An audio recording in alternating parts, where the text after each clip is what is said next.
दोस्तों नमस्कार, आप सभी का स्वागत है मेरे चैनल रेखा क्लासेस पर। आई होप आप लोगों को जो भी मैंने प्रीवियस क्लासेस आप लोगों तक पहुंचाई है वो आप सभी को पसंद आ रही होंगी और आप जो है वो वीडियोस को ज्यादा से ज्यादा शेयर करोगे। चैनल को सब्सक्राइब अगर नहीं किया है तो जरूर सब्सक्राइब कर लीजिएगा और बेल आइकन को जरूर प्रेस कर लीजिएगा ताकि डेली की नोटिफिकेशन जैसे ही जो भी क्लास मेरे चैनल पर जो है वो डाली जाती है वो आप तक जो है सबसे पहले पहुंच पाए। ठीक है, तो चलिए करेंगे हम आज की क्लास को स्टार्ट।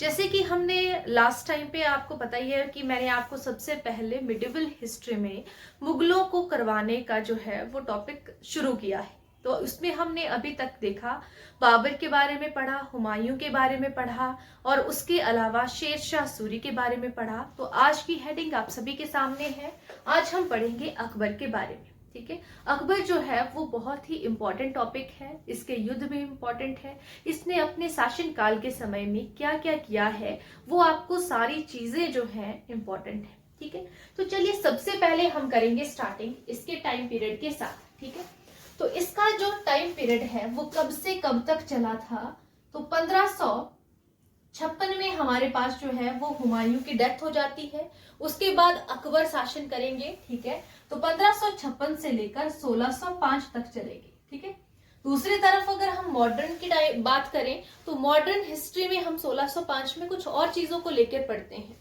लेकिन हम मिडिवल हिस्ट्री पढ़ रहे हैं, मध्यकालीन भारत पढ़ रहे हैं, तो हम इन्हीं से रिलेटेड डेट्स के बारे में पढ़ेंगे। तो देखिए 1556 से लेकर 1605 तक इन्होंने शासन किया। तो इनके डेट हमें सबसे पहले इनके जन्म के बारे में पता होना चाहिए कि इनका जन्म कहाँ हुआ है। अगर आप लोगों को याद होगा तो मैंने हुमायूं के समय में आप लोगों को बताया था, जब शेरशाह सूरी के साथ उनका युद्ध होता है तो वो भारत छोड़ के जाते हैं और बाद में आकर जो है वो राणा वीरसाल के महल में अमरकोट में जाकर शरण लेते हैं। ठीक है, तो इनका जन्म यानी कि अकबर जो है, बहुत से लोगों को इस चीज का डाउट होता है कि अगर वो सब कुछ छोड़कर चले गए थे, ठीक है, यानी कि हुमायूं 1542 में वहां पर था ही नहीं, अपने जहां पर उसका घर था उसको छोड़कर वो चला गया, तो अकबर कैसे हो गया, है ना। तो अकबर जो है वो रानी के साथ, मतलब जो उनकी माँ थी उनके पिता के साथ, यानी कि हुमायूं और हमीदा बानो बेगम जो इनकी माता थी वो उनको साथ लेकर गए थे जहां इन्होंने शरण ली थी। अकबर ने जो जहां पर इनका जन्म हुआ था यानी कि वीरसाल के महल में अमरकोट में, वहीं पर जो है इनका जो है जन्म हम लेते हैं। तो सबसे पहले यहीं से हम स्टार्ट करेंगे कि इनका जन्म कहां पर हुआ है।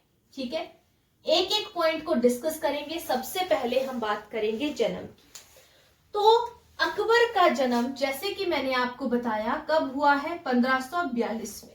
कहां पर हुआ है, राणा वीरसाल के महल में। ठीक है, नाम है उनका राणा वीरसाल और ये महल कहां पर है, अमरकोट में। ठीक है जी, राणा वीरसाल के महल में अमरकोट में हुआ था। पहली बात, इनके जन्म की हमने ये चीज डिस्कस कर ली, राणा वीरसाल के महल में अमरकोट में। अब जन्म के बाद दूसरा पॉइंट हमारे पास क्या बनेगा, राज्याभिषेक, कि इनका जो राज्याभिषेक हुआ था वो कब हुआ है, तो जब से इनका टाइम पीरियड स्टार्ट हुआ है यानी कि 1556। ठीक है, 1556 में इनका राज्याभिषेक हुआ था। राज्याभिषेक कहां पर हुआ था, कलानौर में हुआ था। एक जगह है आपके पास कलानौर, वहां पर इनका जो है वो राज्याभिषेक माना जाता है। ठीक है, ये वाला पॉइंट भी याद रखना है कि इनका राज्याभिषेक जो है वो कहां पर हुआ है, कलानौर में। कब हुआ है, 1556 में। ठीक है, जब इनका राज्याभिषेक होता है तो इनकी जो उम्र होती है कितनी होगी, 14 वर्ष की आयु में ये गद्दी पर बैठते हैं। जब ये गद्दी पर बैठ जाते हैं तो इनका कोई ना कोई जो है संरक्षण करता होगा, जो इनका संरक्षण करता हो। तो संरक्षण किसने किया था इनका, तो वो किया था बैरम खान ने। इनके पिता की मृत्यु हो गई थी तो बैरम खान थे जो इनकी तरफ से जो है, जो इनका पालन पोषण किया। ठीक है, और इनका संरक्षण किया। ठीक है, कि इनको शत्रुओं से बचाया। क्यों? क्योंकि ये मुगल बादशाह होने वाले थे। ठीक है, हुमायूं के बाद हुमायूं का बेटा ही तो मुगल बनना था, है ना, यानी कि शासक बनना था। तो वहां पर बैरम खान जो है इनको संरक्षण प्रदान करते हैं। ठीक है, अब संरक्षण तो इन्होंने प्रदान कर दिया, हमने जन्म के बारे में डिस्कस कर लिया, इनका राज्याभिषेक भी हमने देख लिया, और कितनी उम्र में किया ये भी देखा, और संरक्षण भी देखा। अब ये क्या करते हैं, उसके बाद जो है वो युद्ध लड़ना जो है वो स्टार्ट कर देते हैं। ठीक है, तो इनके समय में 1556 में जैसे ही ये गद्दी पर बैठते हैं, इन्होंने युद्ध लड़ा। अब युद्ध के बारे में हम बात कर लेते हैं। 1556 में एक युद्ध हुआ, उस युद्ध का नाम क्या था जो 1556 में लड़ा गया था? तो दोस्तों उसका नाम था पानीपत का दूसरा युद्ध। पानीपत का द्वितीय युद्ध जो है वो लड़ा गया था 1556 में। जो पानीपत का द्वितीय युद्ध था ये किस किस के बीच में लड़ा गया? पहला पॉइंट हमें ये पता होना चाहिए। तो पानीपत का द्वितीय युद्ध, एक तरफ से आपके अकबर थे, लेकिन अभी वो गद्दी पर बैठे ही थे। इनकी तरफ से किसने लड़ा था? बैरम खान ने लड़ा था इनकी तरफ से, जो इन्हें संरक्षण प्रदान कर रहे थे। और किसके बीच में हुआ है? अकबर और कौन थे? हेमू के बीच में। हेमू यानी कि जिन्हें हम क्या कहते हैं? विक्रमादित्य कहते हैं।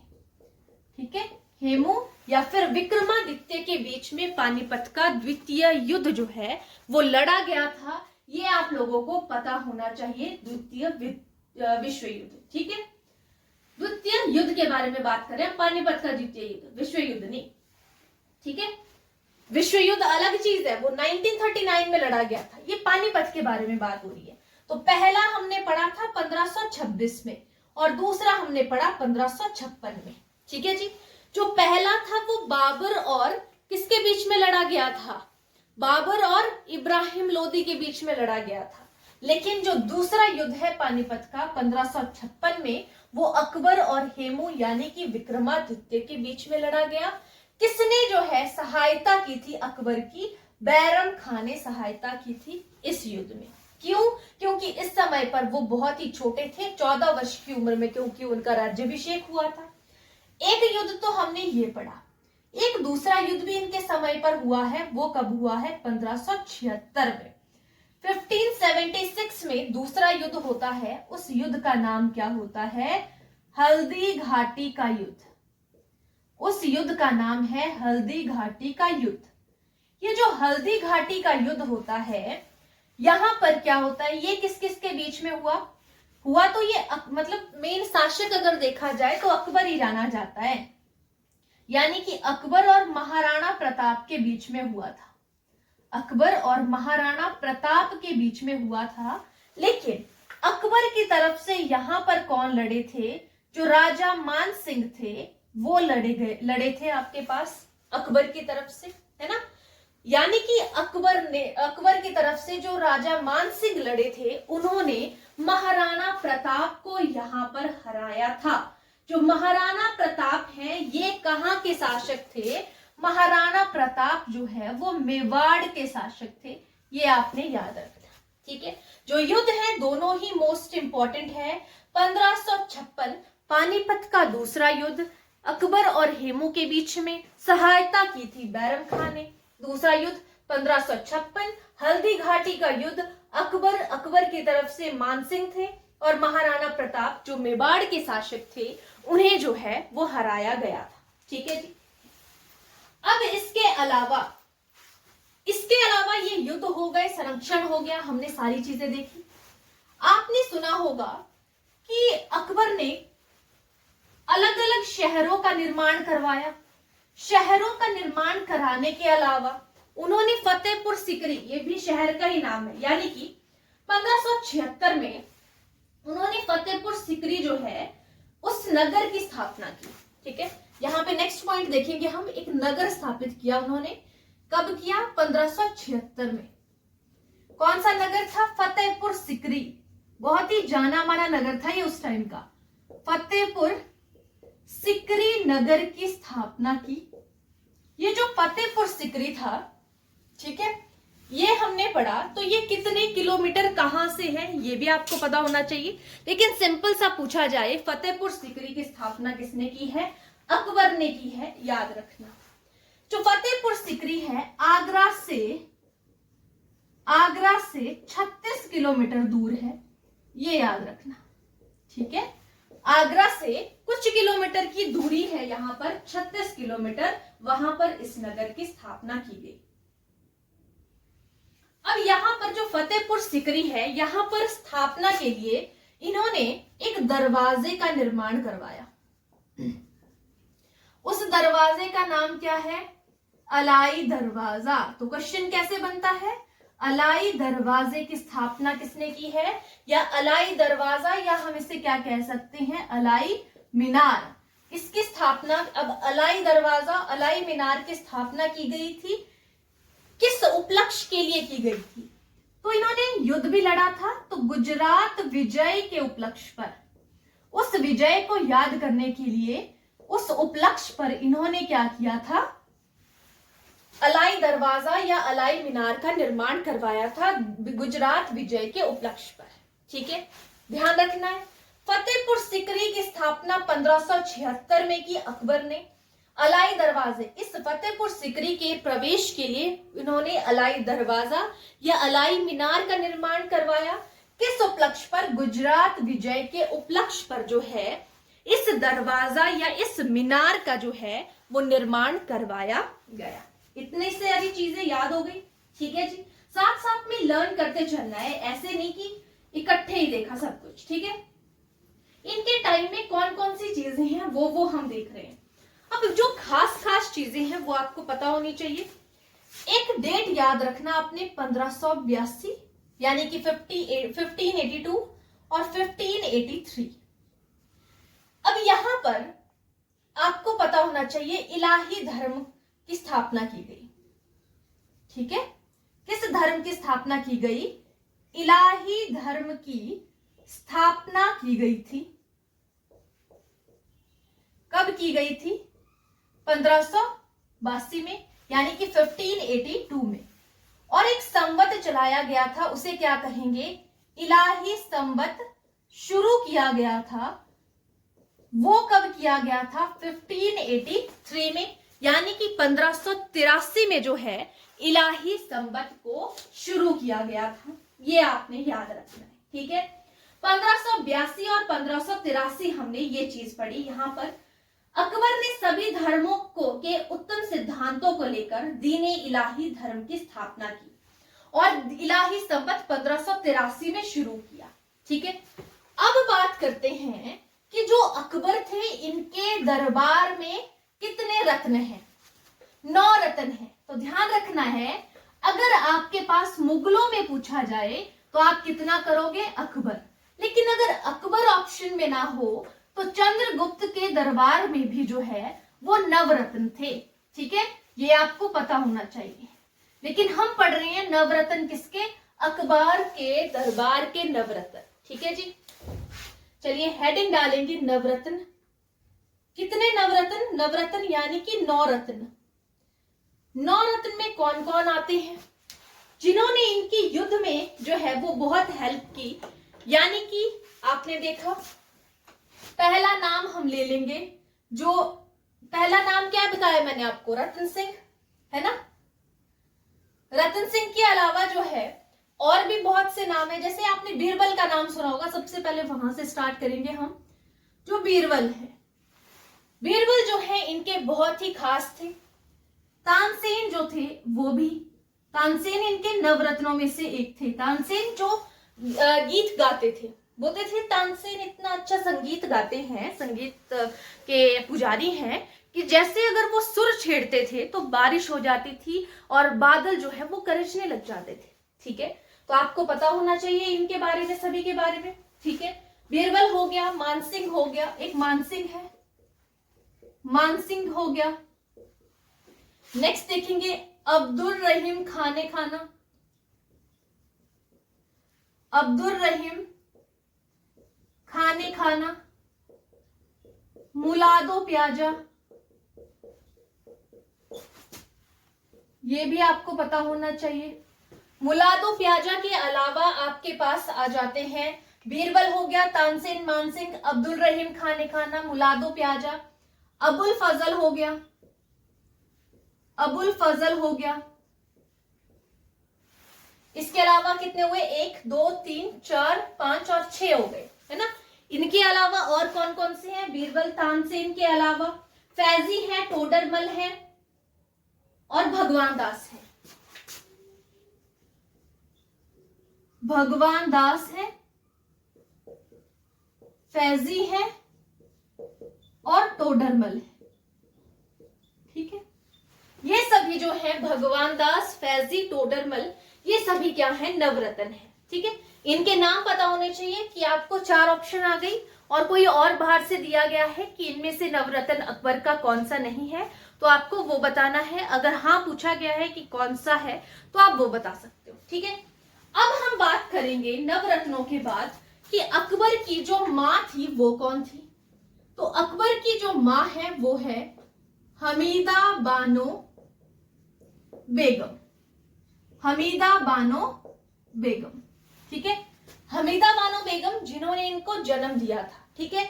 एक और भी है इनकी माता जिन्होंने इनका पालन पोषण किया था, ठीक है।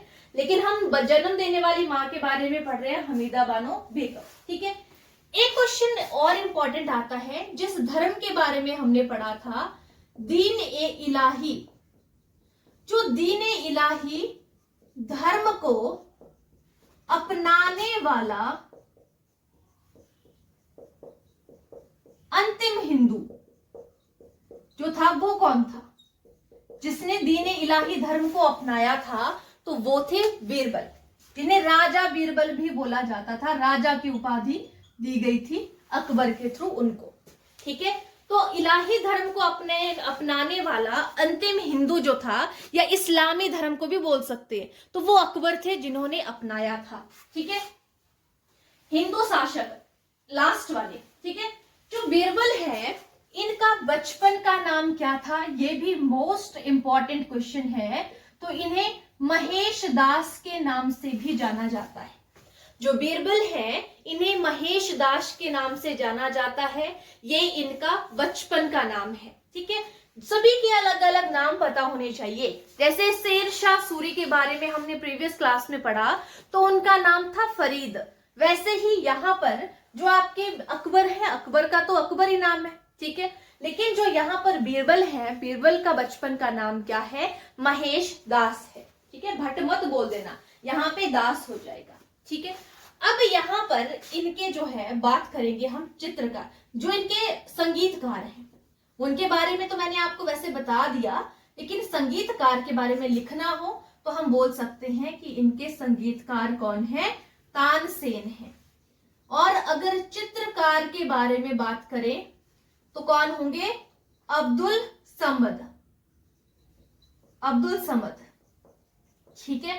ये कौन है? इनके चित्रकार हैं अब्दुल समद, जो मैंने आपको बताया। अब्दुल भी बोल सकते हो और अब्दुल भी बोल सकते हो, तो मैंने यहाँ पे बता दिया।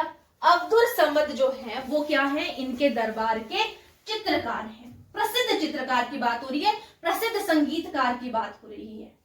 अगर हम इसके अलावा बात करें कि इनके दरबार के चित्रकार कौन थे, तो दसवंत एवं बसादन, दसवंत एवं बसादन, ये कौन थे? दरबारी चित्रकार। यानी कि दरबार के चित्रकार अगर पूछा जाए तो वो करेंगे दसवंत एवं बसादन। लेकिन अगर प्रसिद्ध चित्रकार या प्रसिद्ध संगीतकार बोला गया है तो अब्दुल समद एंड तानसेन आपके पास यहां पर ये हो जाएंगे। ये आपको याद होना चाहिए, ठीक है जी। अब इनके अकबर की शासन प्रणाली की प्रमुख विशेषताएं क्या थी वो भी आपको पता होनी चाहिए, ठीक है। इनकी प्रसिद्ध विशेषताएं, इनके दरबार की, अपनी मनसबदारी प्रथा के बारे में सुना होगा, ठीक है। तो उसके बारे में अब हम पढ़ेंगे, ठीक है।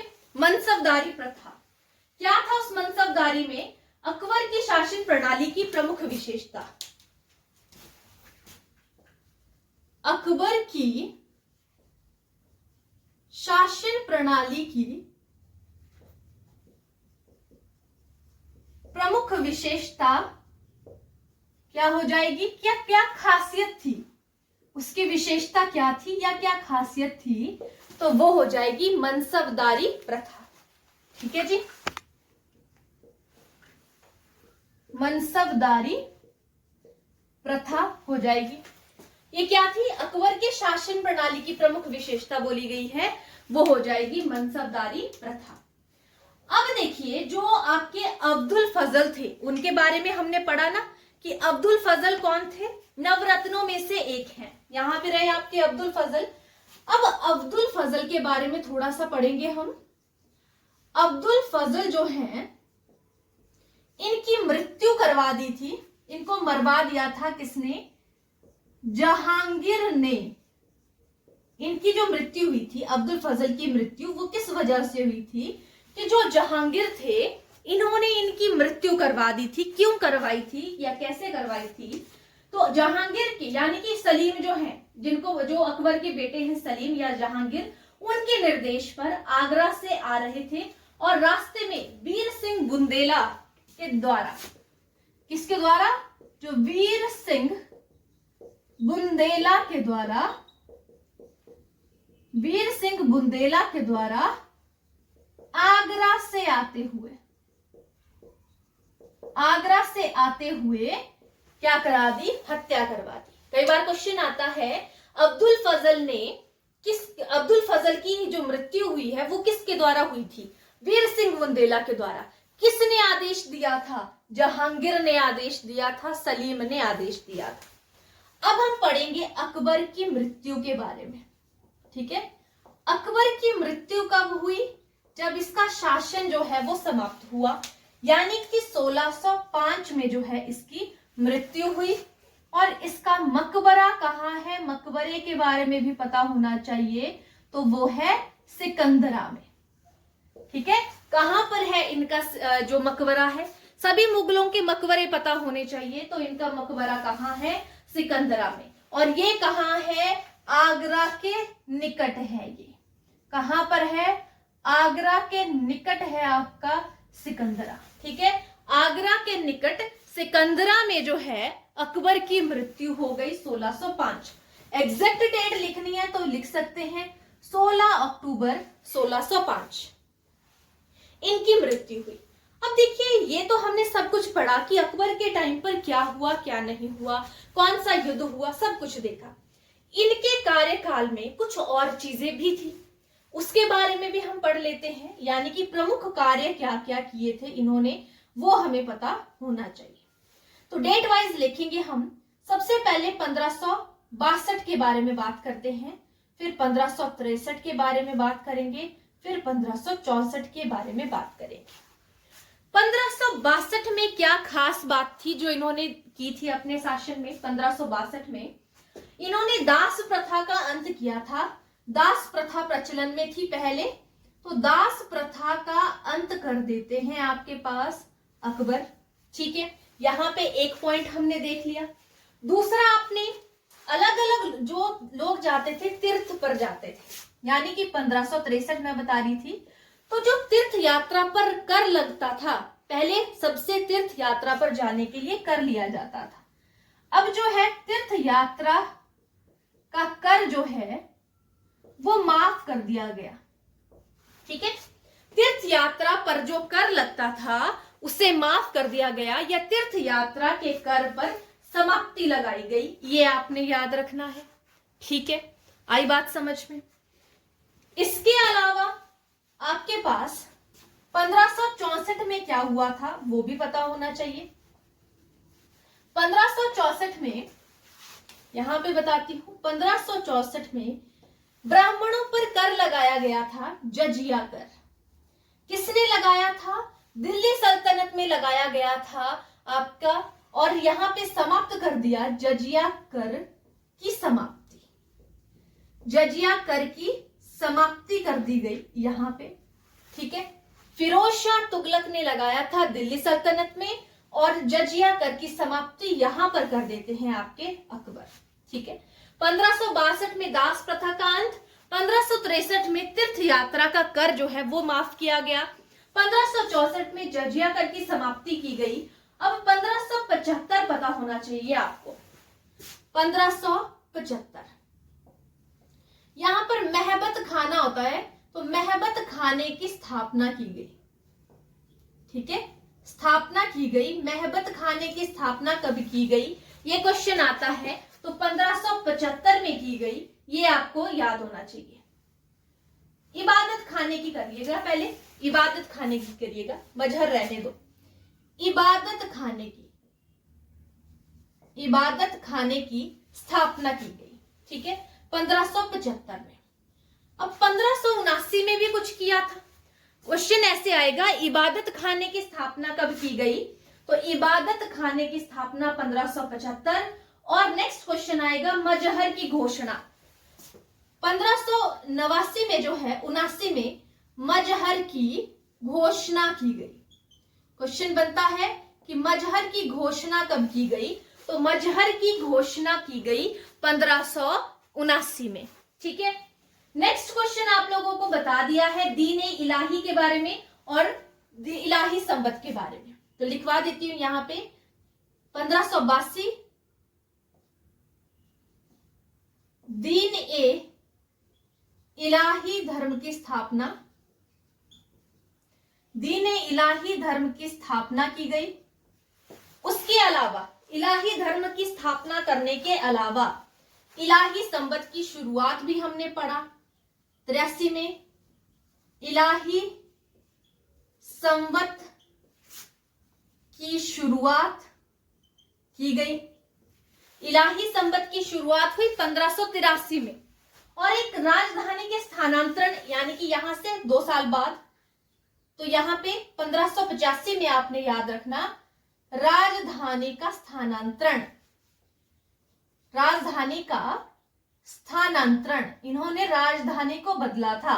कहां से कहां को बदला था, यह भी आपको पता होना चाहिए। तो इन्होंने लाहौर के लिए किया था, राजधानी का लाहौर स्थानांतरण, आपने ऐसे याद रखना। ठीक है, राजधानी का लाहौर स्थानांतरण किया था इन्होंने। ये जो डेट थी यहाँ पे 1563 थी। तो ये इनके शासन काल की प्रमुख चीजें थी, वो आपको याद होनी चाहिए। 1562 में इन्होंने क्या किया था, दास प्रथा का अंत किया था। 1563 में तीर्थ यात्रा का कर माफ किया। 1564 जजिया कर की समाप्ति। 1575 इबादत खाने की स्थापना। 1589 मजहर की घोषणा। 1582 दीन इलाही धर्म की स्थापना। 1583 इलाही संबत की शुरुआत और 1585 राजधानी का स्थानांतरण लाहौर के लिए कर दिया इन्होंने। ठीक है, तो दोस्तों ये था हमारे पास जो है आज का टॉपिक, जिसमें हमने कंप्लीट अकबर के बारे में जानकारी मैंने आप लोगों के लिए साथ साझा की। ठीक है, आई होप आप लोगों को मेरी ये वीडियो जो है वो पसंद आएगी। इसमें अच्छे से मैंने आपको बढ़िया करके डिटेल से जो है सारी चीजें बताई हैं। तो प्लीज जो भी इस चैनल में न्यू है वो प्लीज चैनल को सब्सक्राइब करिएगा, वीडियो को शेयर जरूर करिएगा, क्योंकि जिस तरीके से आप लोगों को रिस्पॉन्सेज होंगे उसी तरीके से मैं इन वीडियो को जो है वो आगे जो है वो स्टार्ट रखूंगी। नहीं तो ये मुझे बीच में ही बंद करनी पड़ सकती हैं। तो आज के लिए इतना ही करेंगे। Thank you.